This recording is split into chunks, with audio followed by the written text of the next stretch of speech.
Good afternoon, my friend. Today's conversation on Weekend Connection has to do with home health care, the various types of home health care, and some issues to consider regarding home health care. There's a lot to think about, and Crystal Wilkinson is going to help us navigate through some of those issues today on Weekend Connection. Let's get connected.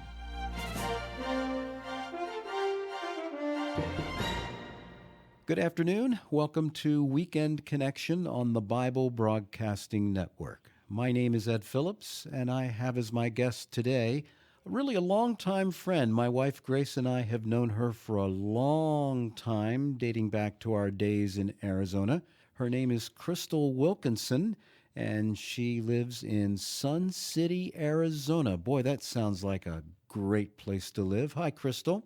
Hi, Ed. How are you? I am doing well, and yourself? I'm great. Thank you for asking. It is good to have you on Weekend Connection, and I asked you to come on because we're going to be talking together about topics related to, working with senior citizens, but particularly healthcare. And there's just a wide range of topics that we are going to get into. But first, Crystal, a little bit about yourself. Tell our BBN listeners what you're doing presently and how you moved into the home healthcare field and what you were doing before.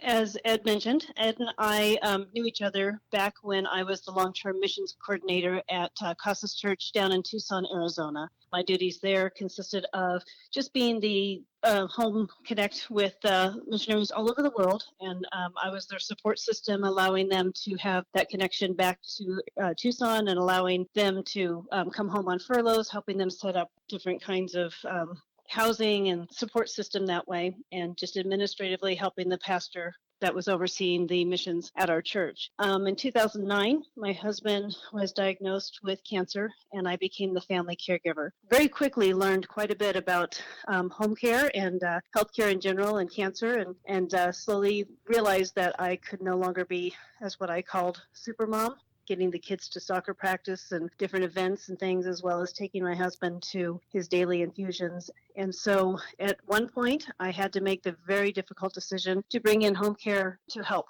so that to keep my husband safe in the home. And so that was my first introduction to home care. And through the process of this, my husband and I talked about the bucket list. You know, what were some of the things that he had always wanted to do in his time, and one of the things was to be a business owner, and we slowly got to know a little bit more about home care. I met the founder of the company that I now own, Adult Care Assistance. She was also a cancer survivor, but unfortunately had been re-diagnosed and was looking for somebody to take over her business. And she and I met one day, kind of halfway between our houses, met at a coffee shop. And the words that she said to me very first kind of resonated. She stopped me in my tracks when we first walked into the restaurant to meet. And she said, "Before you sit down, I need to know, are you going to put God first, your family second, and this business third?" And I said, "Absolutely." And she said, "Sit down, let's talk." And I was very impressed with the way that she ran her business with God being first. And so slowly I started the process of purchasing her business. She retired and was able to travel with her family and enjoy her retirement. And she passed away about 2 years after I purchased the business from her. But she and I had become very close friends, and I miss her to this day, but at least I know where she's at. Now, Um, Crystal, what type of cancer did your husband contract? he actually had it had been pardon me, it had metastasized in the testicular, but it was a very fast moving cancer. That was just where we had found it. By the time from diagnosis, which was just the day before Thanksgiving, to surgery, it had grown from the size of a pea to the size of a golf ball. Mm. By December 26th, when he had his first full body scan before we started chemo, it had actually moved into his liver, kidney, and spine. Mm. And so it was a very aggressive form of cancer. So fortunately, he responded very well to the chemo treatments and is doing very well today. He is no longer seeking treatments and is back to being, active and things. But I did watch him go from being an active runner and mountain biker to somebody who could not transfer safely out of bed on his own. Difficult thing to watch, for Well, sure. well, praise the Lord, he's doing so well, and God really used that time in transitioning you from being a missions administrator to being a business owner. As you said, purchasing this business. I can well imagine you got on a very steep learning curve, didn't you? Very quickly, yes. I was just going to say it's not something that you wish on your worst enemy, but it's amazing how God will take you through the trials and through the fire, and to sometimes show you exactly what He wanted you to become. And I don't know that I would ever say that doing home care or senior care would have been straight out of high school what I had would have been my dream or aspirations, but I definitely am thankful for every moment and for our experience of going through this, because it has affected every single one of my family members in a positive way. What are some of those lessons you learned early on from purchasing the business? And then I want to talk about some of the issues that we need to talk about together for our listeners regarding about being proactive in care of elderly care issues and so forth. Well, as far as purchasing the business, I guess I learned early on that I really had no idea what I was doing. But I also found that God will provide you with every single tool that you need to be successful if you're following His will. I did not have a background in senior care, and I didn't have a whole lot of knowledge about what I was doing. I learned about home care from being the family caregiver, but I was placed in a position where I have really amazing staff members who knew their job and were willing to teach me and train me as the new owner, and as well as friends and family members who were able to step up alongside me and encourage me along and tell me you can do it when I needed those moments. Probably the biggest thing coming from our personal experience, the two things that I would come out of it is we were a very private family. I'm a very independent person, and so the hardest part for me was asking for help.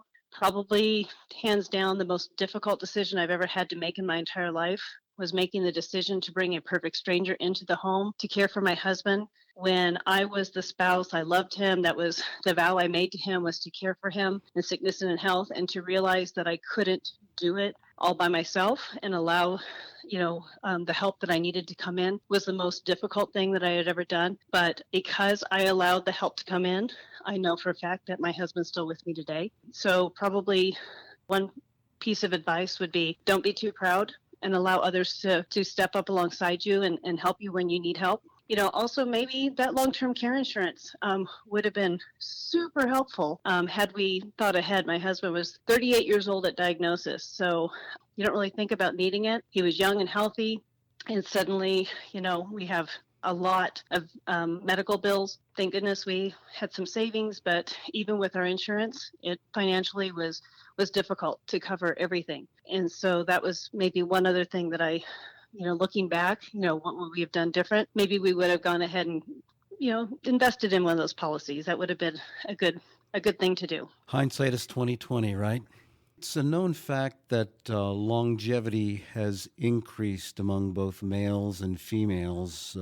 Now the figure is well into the 80s. I think probably for males it's early to mid 80s, and females a few years longer than that. And so, like you said, when we're in the quote prime of our lives, we're very busy and we don't often think about some of these issues as we get older, especially regarding whether it's our spouse or parents. And what are some of those things that people can think about proactively and act on? You mentioned one thing about possibly getting some long care insurance. What are some other things?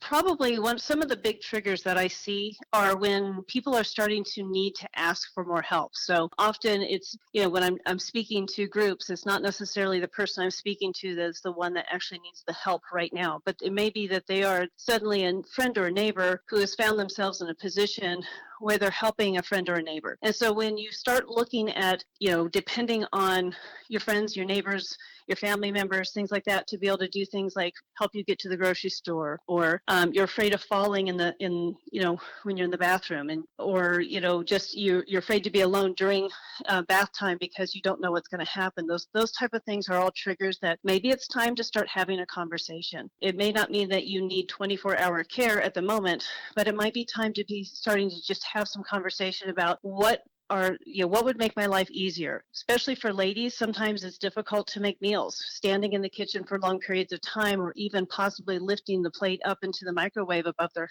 waist level, can be difficult. And so they find themselves not eating, or maybe they're not eating as much, because there's no company around. They're alone. And so they're just not as interested in that. So those are all different things that would be triggers to say, maybe it's time to have that conversation. Like I said, it doesn't need to necessarily mean that you need 24-hour care. It might just mean that you need somebody to be there first thing in the morning when you're not quite as stable on your feet as you're first waking up, to help you get dressed, get a shower, maybe help prepare breakfast, just kind of get the day going, and then you're fine throughout the rest of the day. You can end up having a friend come in and just help you with that. But if it gets to be where it's on a regular basis, it might be time to be starting to look at home care or another option. Might even be at some point a good idea to even begin looking at assisted livings. There's a lot of places that you can start out where it's like independent, but you're already in the community, but that community will allow you to change and move through their programs as needs occur. So it might be that you're in the independent, but if you do have some kind of maybe you get pneumonia or you have a fall, they would have an assisted living section all the way up to memory care or skilled nursing in case something else happens, all right there in that same community. A lot of times those communities are good for somebody who is maybe spending a lot of time alone. They have a lot of great activities, social activities, things like that can also be very beneficial as well. So regarding the home health care, there's different levels of home health care. And what are some of those? You mentioned somebody coming in, for example, in the mornings. And are there other levels as well? With home care, there's actually two different types of home care, and it can be very confusing for even our medical doctors and hospitals and things. So we have what is considered, and I really don't like the term, non-medical home care, which focuses just on the personal care needs.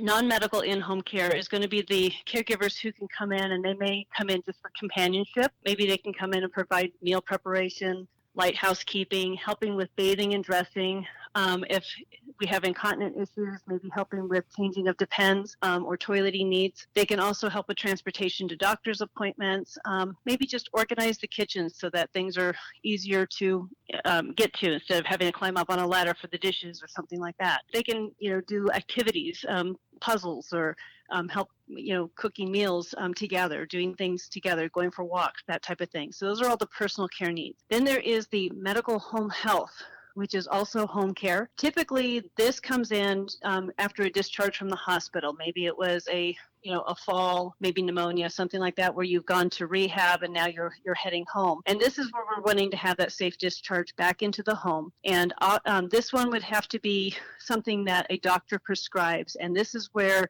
your Medicare is going to come in and start covering the services. But medical home health is going to be overseen by a physician or a RN. They may have a CNA come in as far as the caregiver, and they can also do bathing, but they're going to mainly be looking at if there's wounds, they can do the wound care, medication management, physical therapy, occupational therapy, those type of services. And typically they're in the home for shorter durations, but they might come in the home 1 to 4 days a week. They might come in for, maybe an hour to 2 hours in duration at most, where the personal non-medical side, they can be there anywhere from a couple hours all the way up to 24 hours a day. So those are the different levels of different care. So the non-medical person can also help care for somebody who's bedridden, but they're just not going to do the medical portions of it. So if there is a wound or something, you might see both a personal care attendant coming in as well as a home health aide coming in, which would be the medical side coming in just to help with the more skilled side of the needs. This whole field in home health care has just mushroomed over the years. You got into this field in what year again? I purchased our business in 2012. And would you agree that it's just absolutely mushroomed because of people's schedules and life and things like that?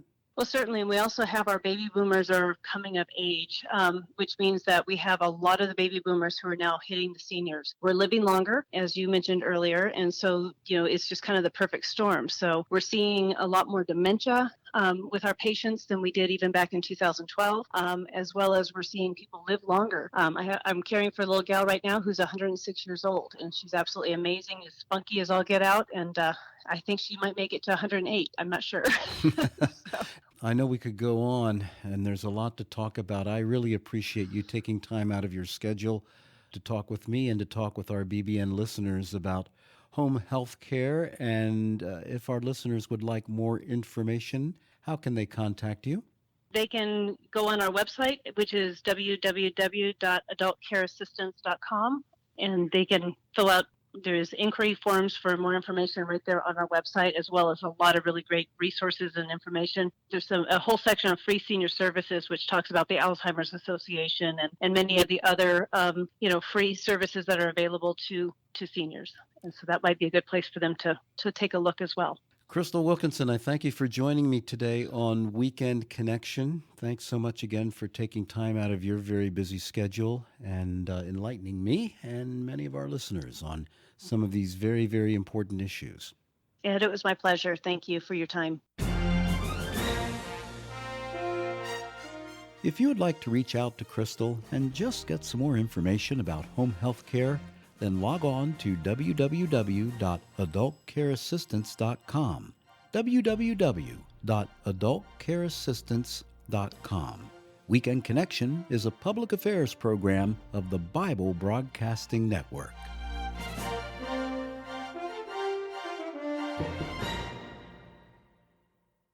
Thank you for listening to this feature, a production of BBN, the Bible Broadcasting Network.